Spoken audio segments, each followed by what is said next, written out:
Bienvenue dans cette petite discussion. Un café autour du conte. D'ailleurs, cette discussion est bien sûr dans le cadre du festival OFO, le Festival international du conte de Memphremagog. Et je dois vous dire que ce magnifique festival ne pourrait pas avoir lieu sans nos partenaires. D'ailleurs, avant, je me présente, je m'appelle Steven Slab, je serai l'animateur de cette discussion qui durera environ 45 minutes, 1 heure, ici, bien sûr, dans le magnifique parc de la rivière aux Cerises à Offord, mais qui sera aussi rediffusé. Donc, si jamais vous nous écoutez par vidéo, donc ça a été enregistré. On est officiellement le 15 juin, samedi 15 juin, à Offord, dans le cadre du festival. D'ailleurs, on tient tout de suite à remercier nos partenaires précieux. J'ai une liste avec moi parce que vous allez voir, c'est assez surprenant à quel point on a des partenaires. Donc, on aimerait remercier, bien sûr, le Conseil des arts et des lettres du Québec, la MRC Memphremagog, la municipalité d'Offord, la ville de Magog, la ville de Stansted, la municipalité d'Eastman, Canton Brasse, Espace 4 Saisons, le Burger Pub, le Cornet, la Savonnerie des Diligences, Géogène Micro-Torréfacteur et Agropol. Merci beaucoup à tous ces partenaires. D'ailleurs, Géogène Micro-Torréfacteur a fourni un magnifique café pour ce café autour du compte. Donc, maintenant que c'est dit, je vous ai expliqué comment allait se dérouler cette discussion. Je vais maintenant tout de suite inviter les personnes, nos invités de cette discussion. Ils pourront ensuite, plus précisément, se présenter en détail. Donc, j'inviterai Françoise Crête, Véronique Demiaumandre et Fahem Abès à venir s'installer sur la scène.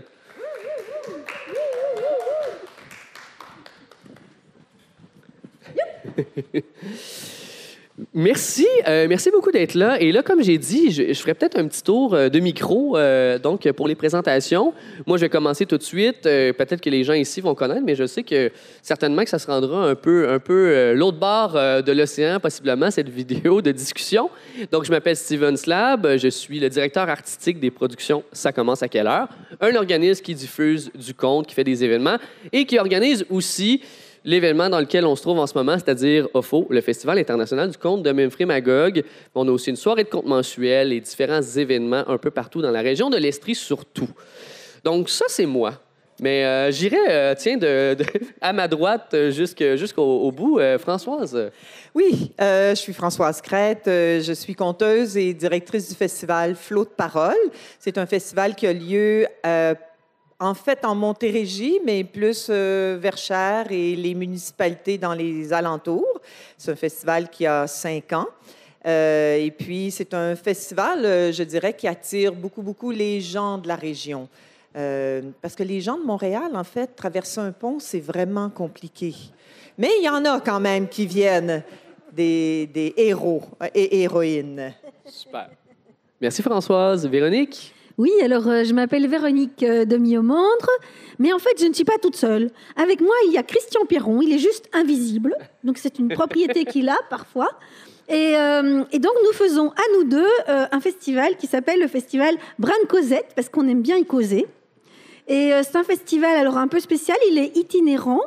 Ça veut dire qu'il se joue tous les jeudis et il a une saison d'automne et une saison de printemps. Donc, on est à la 4e saison du festival Brin de Cosette. Et il se fait dans des petits lieux charmants.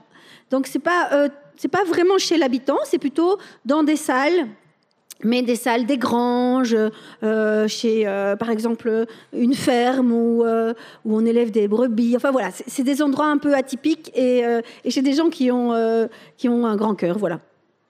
Je te passe la parole. Merci, Véronique. Fahem. Bonjour, je m'appelle Fahem Abès, donc je suis conteur et aussi directeur artistique du festival Origine, festival de conte chez l'habitant. Donc c'est la spécificité du festival, c'est de se passer chez les personnes qui ont proposé, décidé d'ouvrir leur maison, leur appartement, leur salon pour accueillir des artistes, conteurs qui viennent raconter des histoires. Donc c'est un festival très proche du public. Et pourquoi Origine? Parce que je suis né dans une famille de conteurs et donc pour moi les histoires, c'était pas dans les livres, c'était de la bouche de ma mère, de mon père et de mes grands-parents. Et donc revenir à la nature même, à la source même des contes, très proche, et de partager des histoires entre artistes, conteurs, conteuses et public.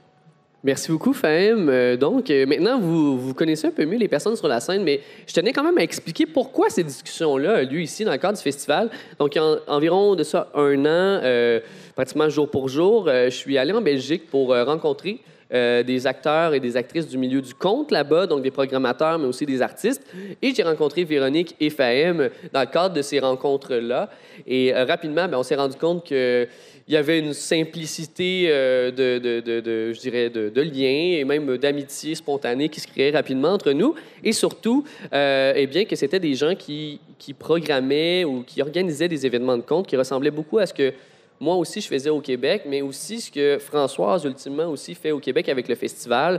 Donc, des événements à échelle humaine qui vont vraiment pour aller connecter avec un public et présenter le conte sous sa forme simple, mais efficace, c'est-à-dire pas nécessairement dans un grand déploiement gigantesque, mais vraiment avec un contact direct avec le public. Donc, c'était la raison pourquoi aussi, dans le cadre du festival, je voulais avoir cette discussion-là pour qu'on puisse parler de qu'est-ce qu'est le conte aujourd'hui, au 21e siècle, qu'est-ce qui se passe des deux côtés de l'océan pour finalement se rendre compte possiblement qu'il y a beaucoup de ressemblances et qu'on peut apprendre l'un et de l'autre avec bien sûr nos réalités et les défis qui sont engendrés par le conte. C'est cette discussion-là et c'est pourquoi aussi on a créé finalement au courant de la dernière année un partenariat, un lien entre nos organisations, entre nos associations pour bien sûr ce partage d'idées, mais aussi ce partage de connaissances et aussi d'artistes du milieu du conte pour possiblement faire des échanges entre la Belgique et le Québec pour partager des artistes qui vont bien cadrer avec les festivals et les événements mutuels des partenaires. Donc ça, c'était la petite prémisse. Mais moi, j'aimais qu'on commence avec, je trouve, l'essentiel, c'est-à-dire de un peu mieux comprendre pourquoi les personnes qui sont ici à côté de moi ont décidé d'embarquer dans le milieu du conte, que ce soit comme organisateur ou organisatrice ou comme artiste, parce que les trois personnes ici, et moi de même, on est aussi des artistes du conte, on est des conteurs et des conteuses. Donc, ma première question, je vais la diriger à Véronique. Véronique, je suis curieux de savoir pourquoi Véronique, aujourd'hui, là, en 2024, un 15 juin, a décidé que sa vie, eh bien, c'est majoritairement le conte. Oui, alors là, c'est toute une histoire. Je vais essayer d'être courte. Hein. Mais donc moi, quand j'avais 18 ans, je faisais du théâtre. Puis je me disais, ouais, mais comment tu vas vivre avec ça? C'est vraiment la folie, quoi. Hein. Donc j'ai fait des études d'ingénieur.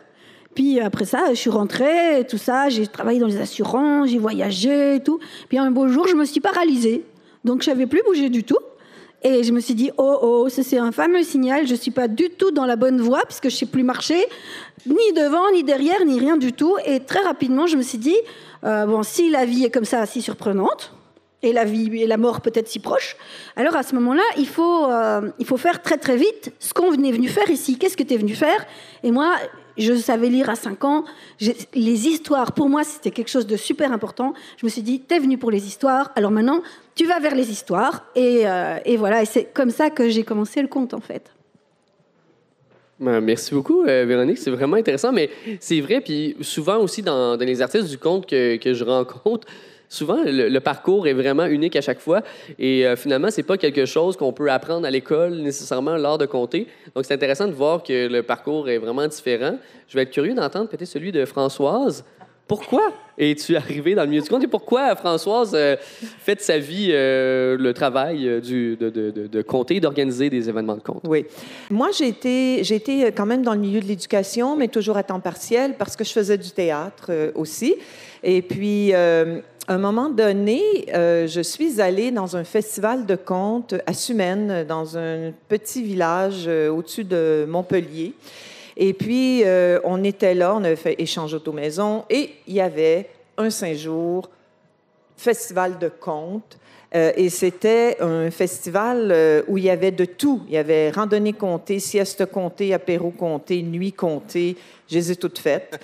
Et j'ai rencontré un vieux monsieur qui s'appelait Jean Laporte, là-bas, qui comptait, et un conteur naturel. Et puis, à un moment donné, j'ai dit, mais j'aimerais ça, faire ça, en fait.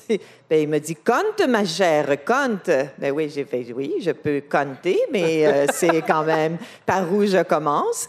Et quand je suis revenue de ce voyage-là de 5 semaines, j'avais 2 grandes amies qui, en même temps, avaient fait aussi du conte cet été-là.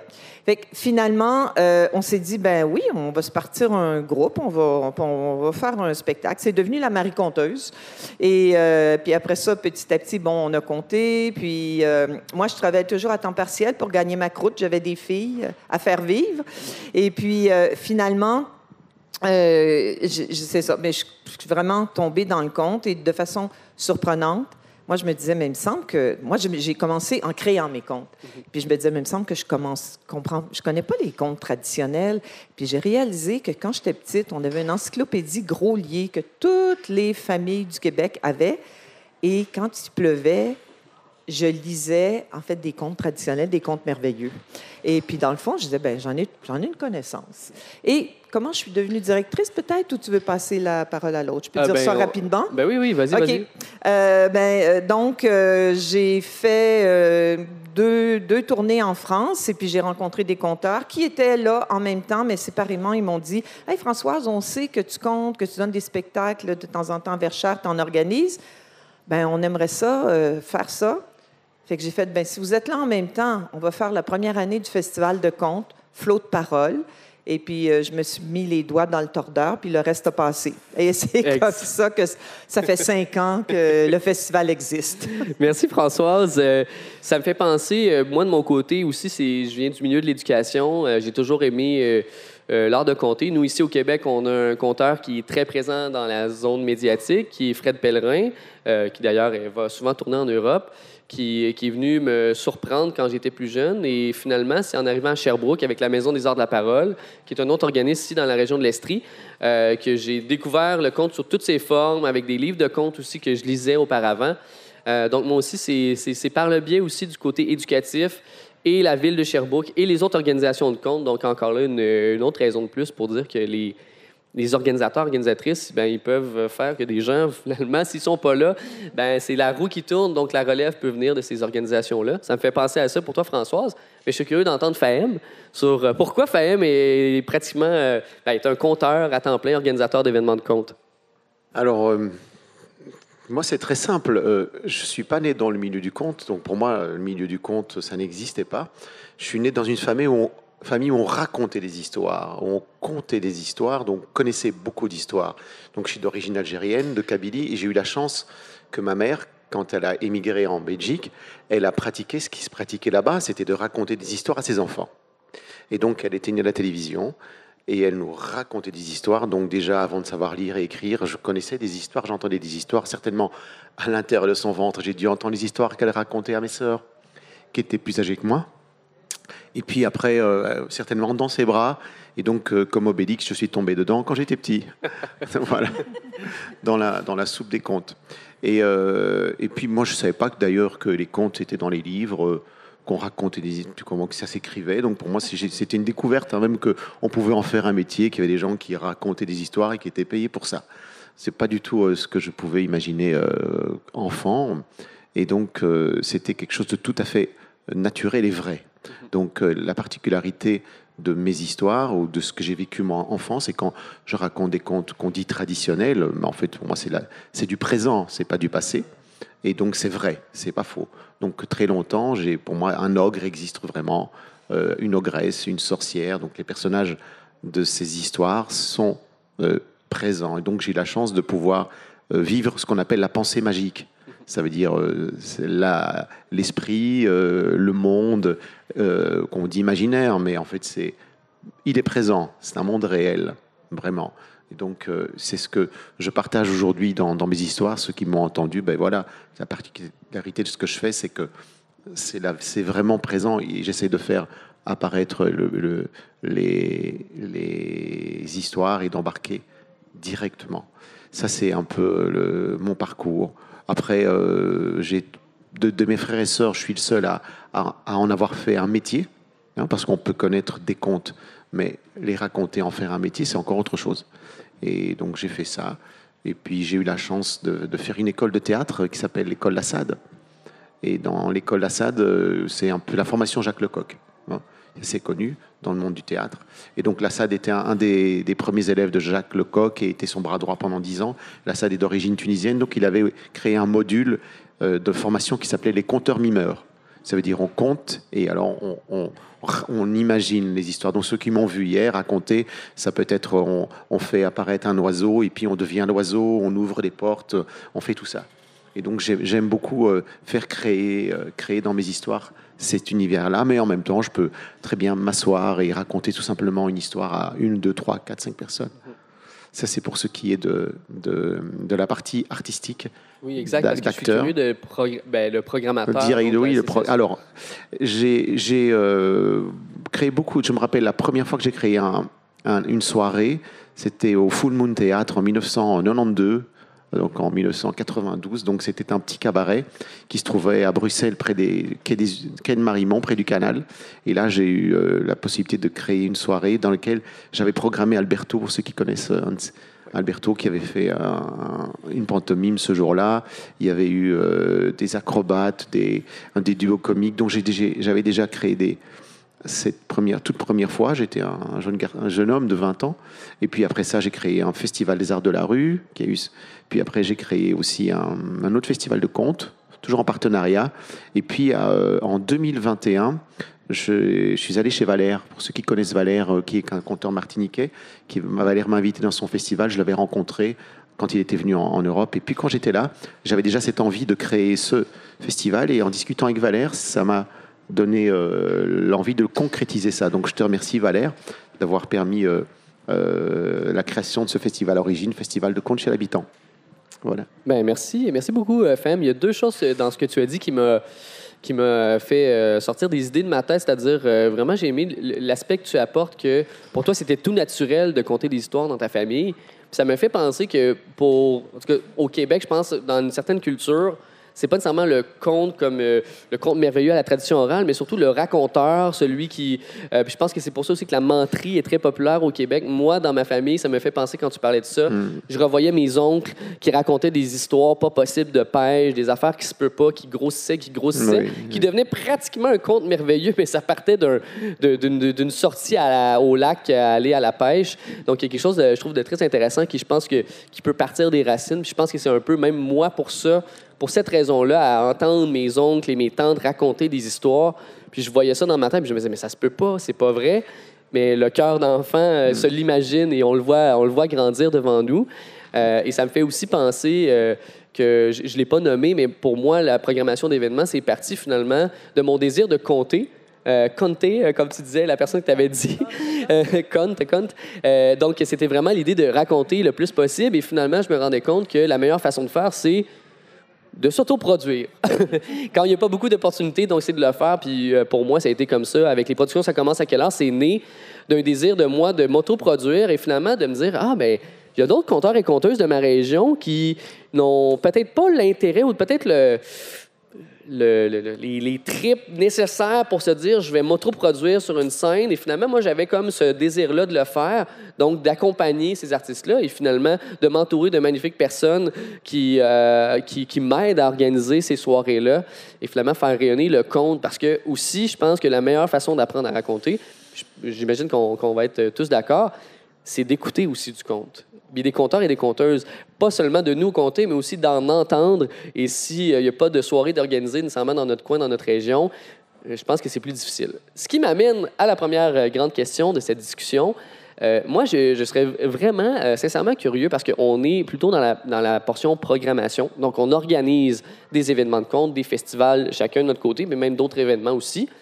Moi, je suis curieux de savoir aussi, en ce moment, au 21e siècle, par rapport à votre festival ou vos expériences, quel est pour vous peut-être un bon coup que votre organisation, votre festival, vous êtes rendu compte que ça a bien fonctionné, c'est efficace et ça permet peut-être de faire rayonner le conte dans sa meilleure façon selon votre projet à vous. Donc, je serais curieux peut-être de commencer avec Fahem. Toi, de ton côté du conte chez l'habitant, je sais qu'on en a déjà discuté dans le passé. Qu'est-ce qui est pour toi un bon coup qui vient de peut-être l'organisation de ton festival ou dans la pensée qui est derrière ça? Tu peux préciser ce que tu veux dire par un bon coup? Parce que tu vois, un bon coup, ça peut dire beaucoup de choses. OK, oui. Donc, oui, donc pour les personnes peut-être en Europe qui nous écoutent, en Belgique, donc un bon coup au Québec, c'est vraiment quelque chose qui est plutôt une méthode, un concept, quelque chose qui a été efficace dans l'organisation ou dans la présentation de nos idées.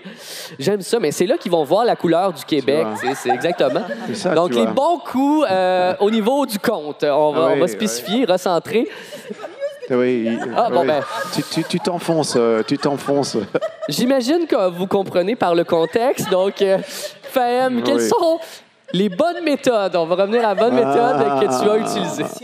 Les conditions gagnantes ou le concept. Bon. On est correct. Alors, donc, ce qui est important pour moi, c'est le conte. Donc, ça veut dire c'est l'histoire même. Il faut savoir que dans la tradition d'où je viens, le conte n'est pas juste fait pour divertir, il divertit, mais en fait, c'est toute une façon de penser. C'est toute une cosmogonie. En fait, il s'adresse à beaucoup plus que ce qu'on voit.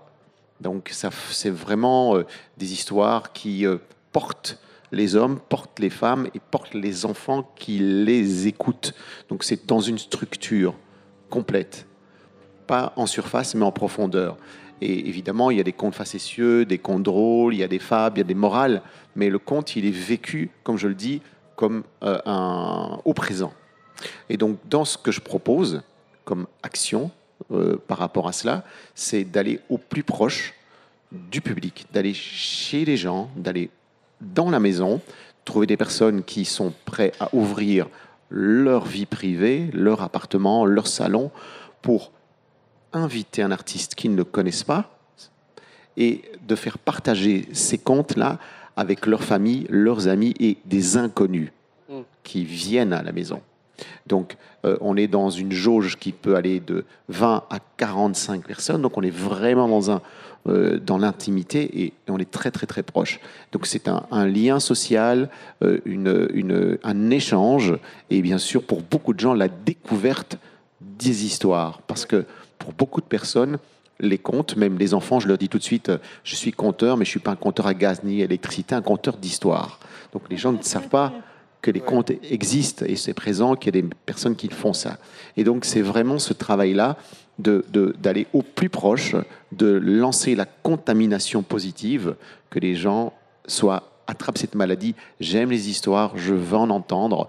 Et après, je peux aller dans un festival, dans un autre événement, parce que ça m'a plu. Donc, de faire cette propagation-là positive. Une idée de développement de public, finalement, que tranquillement, par la découverte ou la redécouverte du conte, de l'histoire, de pouvoir les encourager à aller poursuivre et faire rayonner dans d'autres événements, possiblement de conte. C'est ça. C'est vraiment très chouette. Je pense que c'est bien que ça allait commencer par toi, parce que pour moi, ça aussi, c'est vraiment la base. C'est-à-dire de partir de vraiment la proximité, le lien, qui ramène un peu au côté familial, peut-être qu'on a tous déjà connu, des gens qui nous racontent des histoires, la proximité qui fait que le moment devient magique aussi, puis on sent qu'on est vraiment accroché à la personne, un lien d'intimité. Tu voulais juste ajouter quelque chose? Oui, je voulais ajouter quelque chose, tu vois, la dimension du conte. Donc, le conte, c'est pas que pour les enfants. Donc, moi, j'entendais des histoires, mais à un moment donné, les enfants, ils s'endorment et on raconte d'autres histoires. Ouais. Donc, c'est ça. Donc, la progression qui vient de ça. Même dans tout ce qu'on fait. Et alors, en fonction du public, de qui est là, on dit certaines choses, on ne les dit pas. Merci, Fahem. Moi, je renchérirais avec toi, Véronique, parce que je le sais que on a parlé de jauge, d'espace très de proximité, d'intimité. Puis je trouve que ça fait peut-être une belle transition, mais c'est peut-être pas cet élément-là que tu voulais apporter dans la discussion. Mais pour le festival Brin de Cosette, que moi, j'ai participé à ce festival, j'ai pu voir vraiment qu'il y a une proximité, il y a un lien direct, il y a une formule d'apéro avant. Mais je suis curieux, pour toi, quel est le bon coup du festival Brin de Cosette? Mais oui, bien sûr, je suis tout à fait d'accord avec toi, Fahem. Bien sûr que ça va, le public, pour avoir un public de festival, tu as d'abord le public qui vient de celui qui reçoit, l'accueillant, comme nous on l'appelle, et lui, il va amener son public. Donc le premier coup, ça va être ces gens-là. Puis il y a le public du festival qui va s'amener. Donc pour moi, la meilleure histoire, c'est qu'à chaque événement, je prends les adresses e-mail de tous les gens.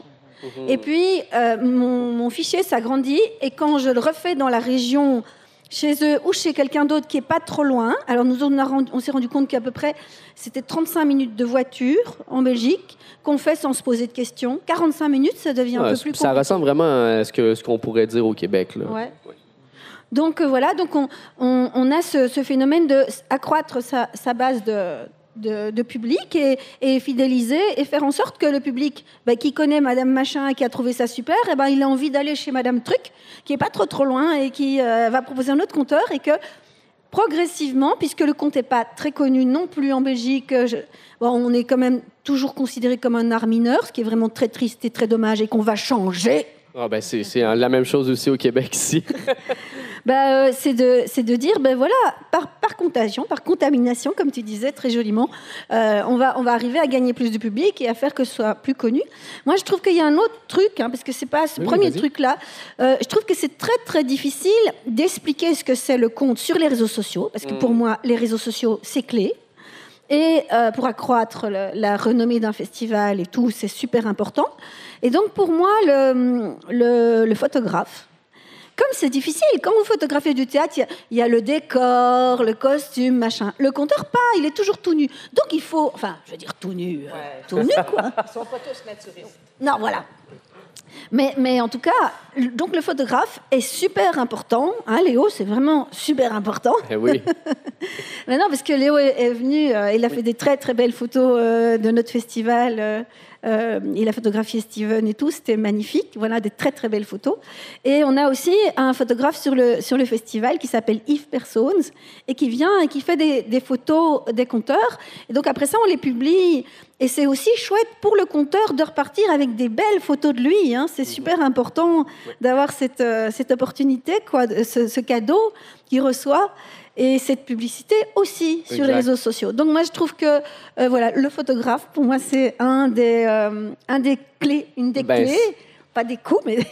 C'est une très belle clé. C'est bon, on va utiliser le mot clé à partir de maintenant. Oui, vraiment. Donc, c'est vrai, au niveau de la promotion, je pense que c'est aussi quelque chose qui, même pour nous, pour les productions, ça commence à quelle heure? C'est quelque chose qu'on a voulu tout de suite aller de l'avant. Puis je pense que ce qui nous démarque aussi un petit peu, puis qui fait que du moins, on rayonne beaucoup sur les réseaux sociaux. C'est vrai que par la chance qu'on a d'avoir Léo Moffett, qui est dans notre organisation, qui s'occupe toute la portion vidéo, photo, majoritairement, là, dans le cadre surtout des autres événements, des productions, ça commence à quelle heure? On a remarqué ce que tu dis est vrai. Les gens, oui, j'ai vu les photos, ça avait l'air vraiment bien. Et là, la prochaine fois qu'il y a un événement, le petit déclic est encore plus présent pour peut-être venir assister à la prochaine soirée qui a lieu plus tard.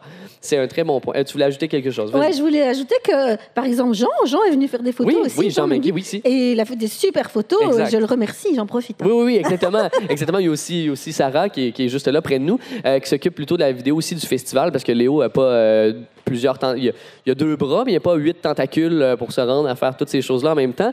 Donc oui, c'est vraiment super. Merci, Véronique. Françoise, toi, au niveau du festival Flot de Parole, est-ce que tu as un coup de cœur, quelque chose que tu sais qui... Moi, je pense c'est d'avoir osé présenter du conte dans un milieu rural, qui est en majorité rural, qui est quand même pas très loin de Montréal, à peu près une demi-heure, 3/4 d'heure maximum. J'en ai pour preuve, en fait, que je vous parlais de la première édition. Il y a eu 3 conteurs français qui sont venus. C'est comme ça qu'on a commencé le festival. Et puis, je posais la question aux gens. Levez la main, ceux qui sont déjà allés à des spectacles de contes. Puis je vous dirais qu'il y avait peut-être 4-5 personnes sur 60-65 personnes. Et puis maintenant, quand je le demande, je vous dirais qu'il y a au moins la moitié, sinon les 3/4, des gens qui reviennent. Oui. Parce que à chaque fois, à la fin d'un spectacle, je suis souvent à la porte, les gens ils sortent les yeux brillants, des étoiles dans les yeux, puis ils disent: ah, mais c'est ça du conte. Je ne savais pas que c'était ça du conte, mais j'ai travaillé, ça fait mon imaginaire, là, c'était débordant, j'ai tout vu.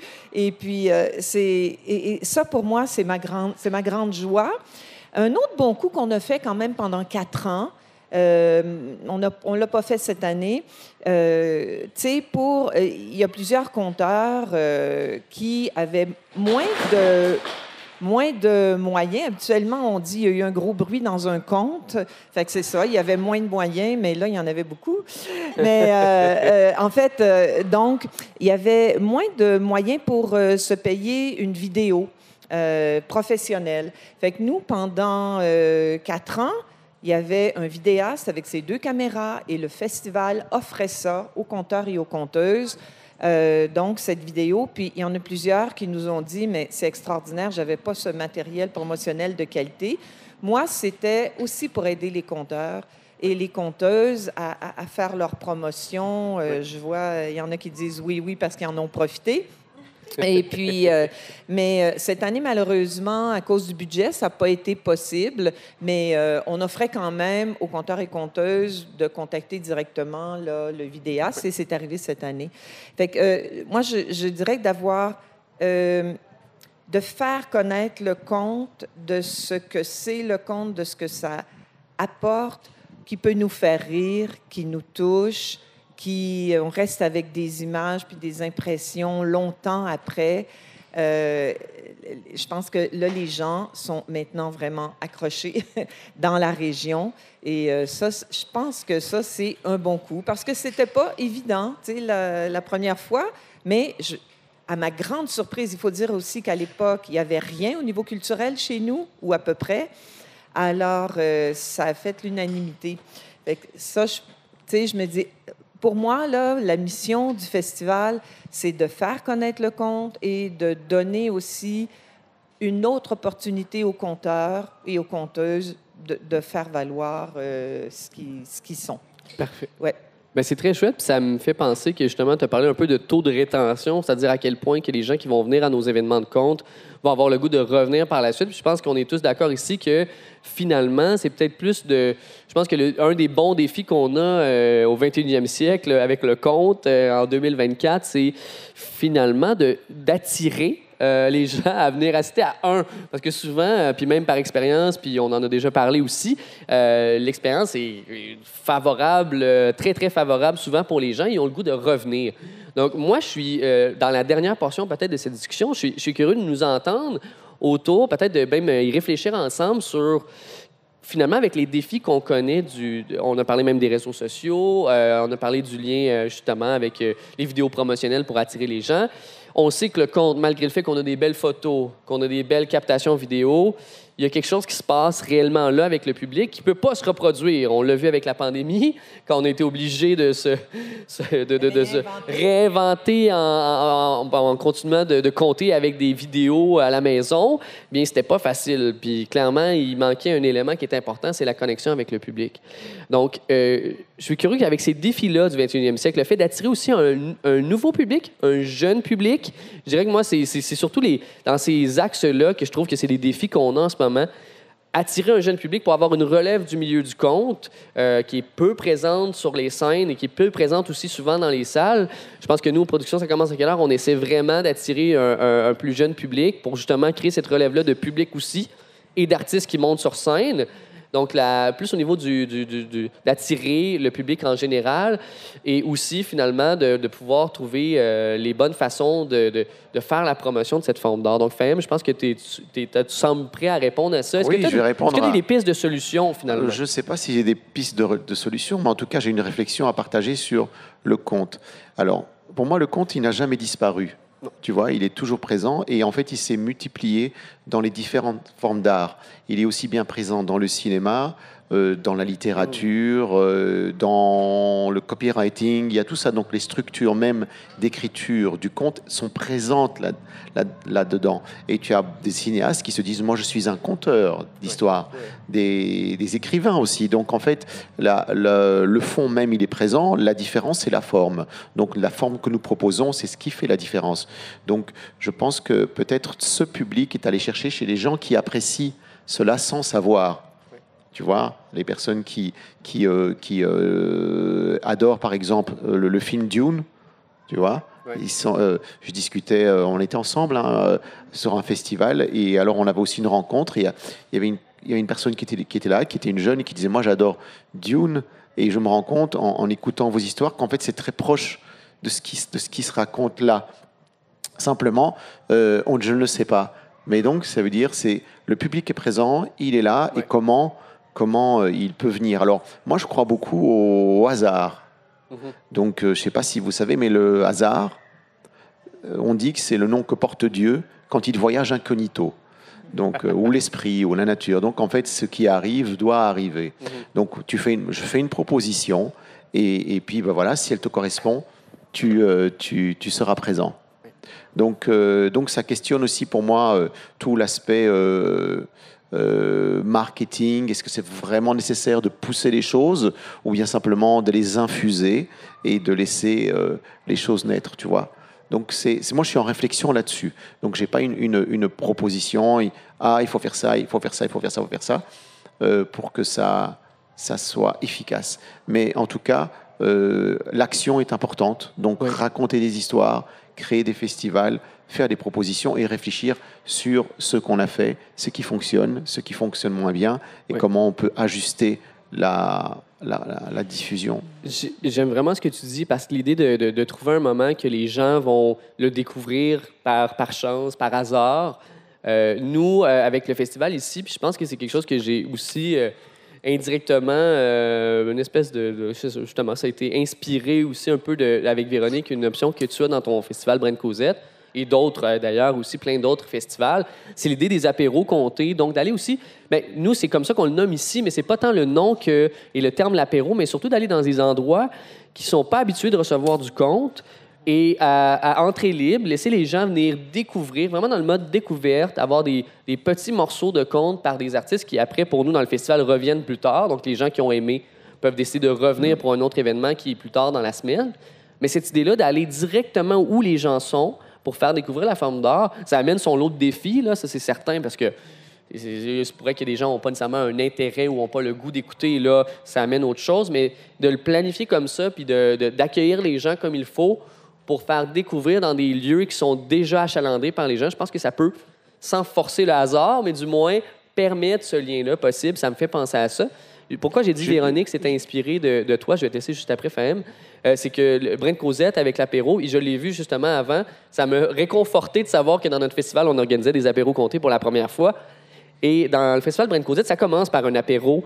Et moi, j'ai trouvé ça super chouette comme formule, comme accueillir le public, les faire sentir à l'aise, déjà qu'ils soient confortables, que la tête est libre pour vraiment tout de suite embarquer dans l'histoire avec les gens. Il n'y a pas un petit moment un petit peu plus bien cadré, qu'on arrive dans une salle, c'est en silence. Non, là, on est vraiment dans l'accueil chaleureux et je trouve que ça fait une grosse différence sur l'attention, mais aussi le plaisir et l'expérience de la personne qui va assister à un spectacle par la suite.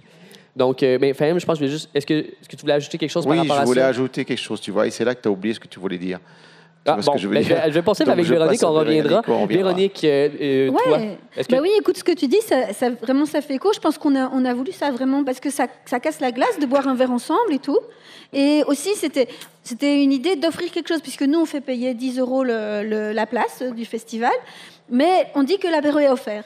Donc, il y a ce côté, on vous fait payer, mais il y a quelque chose qui est offert. Voilà. Et moi, j'aimais bien ce mix-là, franchement. Et puis, je pensais, parce que dans l'idée de rajeunir le public, donc qui est quand même un peu aussi la notion de question, ou attirer un public plus large, parce qu'il n'y a pas que rajeunir, il y a aussi trouver des autres publics ailleurs, c'est que je pense que la mixité des arts peut être intéressante. C'est-à-dire que, finalement, quand tu proposes des conteurs, par exemple, sur des scènes de stand-up, ou des trucs comme ça, ils disent « Ah ouais, c'est sensiblement la même chose, non ?» Puis nous, on voit bien que non, c'est pas la même chose. On n'a pas le top, là, tous les X minutes, il faut faire rire et tout. Mais par contre, c'est possiblement le même public qui va être intéressé par ça. Et donc, c'est vraiment intéressant d'aller sur ces scènes-là avec des conteurs pour que ce public-là se dise « Ah, mais attends, pour avoir un truc un peu plus rêveur et tout ça, ça me plairait bien aussi, je vais aller voir chez les autres. » Donc, à mon avis, on peut aller trouver des autres publics dans les arts qui se débrouillent mieux que nous, avec des publics plus jeunes. Voilà, c'est une piste. Non, mais c'est une très belle piste. Que moi, je trouve intéressante. Et vos concours de menterie, à mon avis, c'est vraiment une super idée pour rajeunir le public et pour trouver un public qui... voilà. Ben, ça me fait juste penser que c'est littéralement... Il y a peut-être un petit hybridage entre l'humour, le stand-up et le fait de raconter une histoire. La menterie, c'est un peu inspiré de ça. Donc, c'est une anecdote personnelle pour ceux et celles qui ne savent pas, peut-être qui écoutent. c'est une anecdote personnelle qui est exagérée. Ça me fait penser à ce que je dis avec mes oncles et mes tantes de ma jeunesse. Je pense que c'est une forme de racontage au Québec qui est très naturelle pour nous. Donc, d'aller avec une petite touche souvent humoristique, mais pas nécessairement non plus. Donc, c'est un très bon lien que tu nommes par rapport à ça pour rajeunir. Et ça me fait penser aussi pour aller dans les salles, donc oser, oui, dans les lieux qui sont plutôt, comme Faham disait, des lieux qui sont publics ou du moins des endroits qui ne sont pas nécessairement habitués, comme j'ai nommé, mais aussi des endroits qui sont habitués à recevoir d'autres formes d'art ou même d'intégrer parfois des artistes musicaux, des musiciens dans les soirées. Donc là, on va chercher, on dit, OK, il va y avoir une certaine souplesse dans ce qui est présenté. J'ai trouvé ça très pertinent que tu apportes ça. Puis je pense qu'Abraham Cosette aussi, celle-là, avec la petite chanson d'ouverture qui m'a charmé et tout ça avec Christian. Ouais, Christian donc, vraiment, c'est un bon point. FM, tu avais retrouvé. Oui, et je voulais parler de la possibilité d'aller voir des nouveaux publics. Et donc, je me rappelle avoir été programmé au Luxembourg, donc le Grand-Duché du Luxembourg.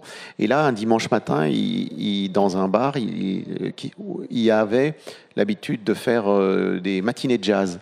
Et donc, cette année-là, ils ont fait conte et jazz. Et donc, il y avait des jazzmen qui faisaient leurs morceaux. Et moi, je suis passé en intermède avec une autre conteuse autrichienne. Et là, le public, eh bien, il était très attentif. Et c'est aussi une possibilité, je pense, d'aller dans ces lieux où il y a une écoute, parce que le jazzman, celui qui aime la musique jazz, c'est aussi assez particulier comme esprit. Et je me suis rendu compte, il y a une super écoute sur le conte par rapport à cela. Tu vois? Ouais, donc la mixité avec la musique aussi, le jazz. Alors que le jazz, il n'y a pas de parole, tu vois, c'est juste de la musique. Et toi, tu passes juste après en racontant des histoires. Mais ce qui est aussi intéressant, c'est, comme vous l'avez dit, de programmer aussi des musiciens ou des personnes qui racontent en s'accompagnant de la musique. Aujourd'hui, tout ça est possible, se fait. Oui. Véronique, tu voulais ajouter quelque chose par rapport à ce que Femme disait? Oui, en rebondissant, mais oui, certainement, puis ensuite, je vais renvoyer. OK. Ouais, je pense vraiment que cette mixité est vraiment intéressante et qu'il y a aussi, par exemple, l'histoire. Les gens qui aiment l'histoire avec un grand H, ben, en fait, ils ne savent pas parfois qu'ils aiment bien les histoires racontées avec un petit H. Hein. Oui. Et donc, dans tous les domaines historiques, les châteaux, tout ça qu'on a... c'est vraiment intéressant de proposer des promenades contées historiques. Parce que ça métisse de nouveau les choses, comme tu disais. Les amateurs de jazz, c'est des gens qui pourraient être des très, très bons publics de contes. Et les personnes qui aiment l'histoire aussi, le patrimoine. Oui, j'aime ça, oui, exact, dans les musées même de plus en plus. Et ça permet aussi de faire parler du patrimoine qui est immatériel, mais aussi du patrimoine qui est là aussi, matériel, qu'on peut retrouver. Donc, c'est des très belles pistes. Maintenant, je suis curieux d'entendre Françoise sur ça. Par rapport au défi, mais tu as nommé que tu as un public qui revient, un beau taux de rétention, comme tu dis. Je ne sais pas si ça peut t'aider à te lancer vers une piste, mais je suis curieux de t'entendre sur ça, sur le fait d'attirer. Tu as parlé que Montréal, c'était difficile. Est-ce que tu as des... Oui, en fait, tu sais, nous autres, notre salle, c'est une petite salle qui est une ancienne vieille caserne de pompiers. En fait, à un moment donné, elle était libre. Il n'y avait plus personne dedans. Puis petit à petit, j'ai demandé à la municipalité qui était bien d'accord de mettre une scène l'année d'après les rideaux, du chauffage, etc. On se retrouve avec une belle petite salle de spectacle. Mais pour en revenir à la mixité, mais ça, c'était en dehors du festival et je me suis dit un jour, je vais revenir à ça. J'avais fait contes et arts visuels. Oui. Alors, il y avait des artistes c'est-à-dire les conteurs avaient remis leurs contes à des artistes en art visuel à peu près 4 mois avant. Et puis, les artistes ont créé un tableau à partir de ça. Et après ça, il y a eu l'exposition. Et les gens en art visuel sont venus, puis qui n'avaient sûrement jamais entendu parler. Ils avaient vu des spectacles de contes. Et ils sont venus, puis ils ont assisté. Alors, on présentait le tableau et le conte après. Et puis là, mon idée, c'était de faire le contraire, en fait. C'est-à-dire, à partir d'un tableau qu'un artiste donne, les conteurs qui aiment créer des contes ou qui aiment partir d'un conte traditionnel, mais qui leur fait penser à ça, bien, qu'ils puissent créer leur conte comme ça. Fait que ça, c'était une façon. Une autre façon aussi que en fait, cette année, à un moment donné, j'ai communiqué avec une prof de cégep en français.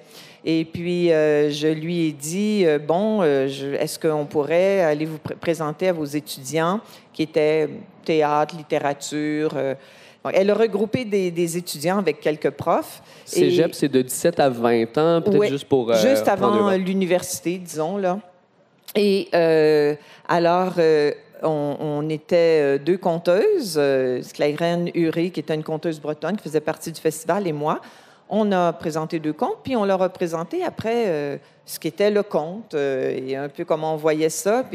Mais les jeunes du cégep étaient comme fascinés. Ils n'en avaient jamais entendu parler, vraiment, à part Fred Pellerin, mais c'est à peu près tout.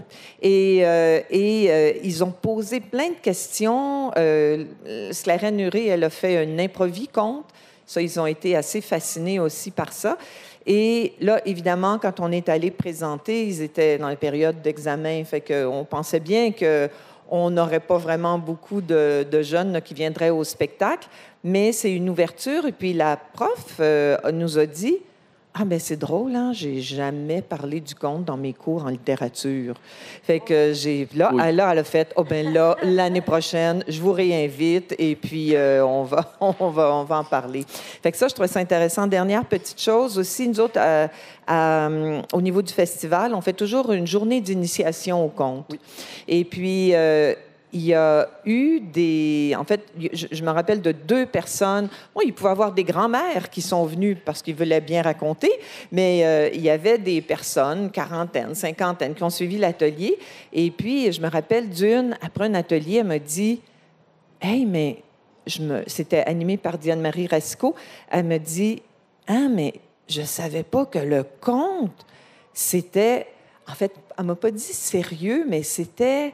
En fait, elle a réalisé tout ce que touche le conte, en fait. C'est pas juste « Ah, j'ai pris une histoire, tiens, je vais vous la raconter », mais c'est comme la présence, le contact avec le public, etc. Puis, pour elle, là, c'était une révélation et elle a décidé de commencer à compter à partir de ça, de suivre d'autres ateliers et tout ça. Fait que ça, c'est... Puis une toute petite dernière chose, CPE, nous autres, c'est les tout-petits, en fait, oui.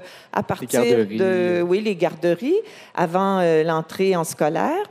Et puis, on a fait une incursion aussi dans les CPE et... Je dirais que les enfants ont adoré. Eux autres, ils n'avaient jamais à ce CPE reçu de conteur, de conteuse. Et la personne nous a dit d'ailleurs, mais vous savez, je prenais un risque quand je ne savais pas, quand vous m'avez dit que vous n'avez pas de livre et puis que vous alliez compter, je me demandais comment vous alliez garder l'attention des enfants. Elle était fascinée. Et là, je lui ai dit, écoutez, après le spectacle, écrivez-moi donc un peu vos commentaires, parce que l'année prochaine, on va redemander à d'autres CPE. Oui. Fait que c'est comme une autre façon aussi d'aller chercher du public. Et puis, la collecte aussi qu'on a faite auprès des personnes âgées, Nadine Bédard et moi, c'était une façon aussi d'aller chercher chez les gens soit des contes ou soit des anecdotes qu'ils avaient eues. Et puis, on présentait des spectacles de contes, là, aussi. Puis, ça a été, là, pour eux, là, on en a entendu parler longtemps. Ils ont dit « Ah, mais que ça fait du bien qu'on a aimé ça. » Et surtout de partager leur connaissance qu'ils avaient vécue aussi. Puis, à partir de ça, probablement l'année prochaine, on va demander à des conteurs de créer des contes, mais à partir de tout ce qu'on a récolté. Donc, c'est finalement d'aller trouver plusieurs angles, plusieurs axes pour aller, puis ça me fait penser au milieu scolaire, que ce soit, je pense qu'on en a tous déjà parlé, même vous avez tous les deux fait un spectacle pour des écoles scolaires, des municipalités, des villes où est-ce qu'il y avait le festival. Ça aussi, c'est une belle porte d'entrée qui est intéressante parce qu'on le sait que les jeunes, c'est quelque chose que pour eux, l'imaginaire est encore très, très frais, très ouvert rapidement, et d'aller dans les milieux scolaires pour ensuite attirer, c'est la meilleure façon d'aller chercher une relève qui n'arrivera pas tout de suite dans les salles pour adultes, mais du moins qui sera présente à intéresser au milieu du conte. Malheureusement, la discussion va déjà tirer à sa fin, mais je vais vous laisser quand même un mot de la fin à chacun d'entre vous. Donc, peut-être si ça peut être par un résumé ou une lancée d'espoir vers les prochaines années qui arrivent dans le milieu du conte. Donc, je vous laisse un petit mot rapidement pour terminer. Est-ce que, François, tu voulais commencer? Oui, bien, en fait, moi, je dis souvent aux gens qui ne connaissent pas le conte, je dis, venez faire une trêve de votre quotidien. Et vous allez voir, l'imaginaire va partir, puis ça fait tellement de bien. Merci, Françoise. Est-ce que, Véronique, tu poursuis? Oui, moi, je dirais, il y a une piste pour moi que j'aimerais explorer, c'est la radio. Je pense que la radio, c'est vraiment une bonne façon de rentrer par l'oreille des gens et c'est notre force d'aller de la bouche à l'oreille.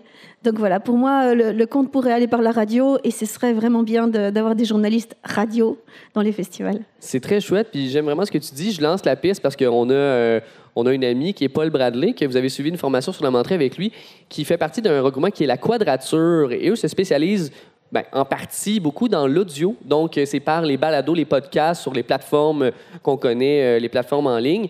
Donc, ils font beaucoup du conte qui est aussi avec un enrobage audio, que ce soit une espèce de décor auditif dans la captation. Donc, avec la Quadrature, on peut trouver ça partout sur la planète, c'est la beauté de la chose. Vous irez y jeter un coup d'œil et on pourra en discuter par la suite. Donc, une piste lancée comme ça. Merci, Véronique. Fahem, est-ce que tu avais un mot de la fin? Oui, moi, je voudrais remercier mon père, ma mère, ma grand-mère, mon grand-père et tous les anciens, les premiers et les premières, sans qui les contes ne seraient pas arrivés jusqu'ici. Et dire qu'en fait, on n'est que des passeurs, des diffuseurs. Les contes existaient avant nous et ils continueront à exister après nous. C'est un très bon point. Merci, Fahem, pour ces beaux mots. Vous avez magnifiquement terminé cette discussion de plein de façons. Donc, en espérant qu'on a laissé peut-être des pistes ou du moins des réflexions dans les gens qui vont nous écouter aussi par la suite. En même temps, je pense qu'on est tous des personnes qui veulent vraiment, comme tu dis, Fahem, on est tous conscients que peu importe, le conte va toujours perdurer dans le temps, mais du moins, on aimerait le faire rayonner davantage, peu importe la façon qu'on veut le faire. Donc, j'espère que cette discussion-là aura du moins été un petit pas en avant vers ces partages-là, parce qu'on le sait tous, on est des organisations un peu partout, il y en a plein il y en a plusieurs dans nos régions respectives, mais je pense que c'est en s'unissant qu'on va trouver la meilleure façon de le faire rayonner, le conte de la meilleure façon. Merci de vous être prêtés au jeu. Merci d'être là aussi. Donc, je vais représenter toutes ces belles personnes avant qu'on se laisse pour cette discussion autour du conte, le café autour du conte présenté par Géogène et leur magnifique café. Donc, Fahem Abbès, Véronique Demy-Aumandre et Christian Piron, qui fait partie du festival Brand Cosette. Il était là avec nous. Oui, il était caché derrière. Françoise Crête et je suis Steven Slab et je vous dis merci de nous avoir écoutés. Je suis des productions Ça commence à quelle heure pour le festival OFO, Festival international du conte de Memphremagog. Merci beaucoup et on se dit à bientôt. Merci.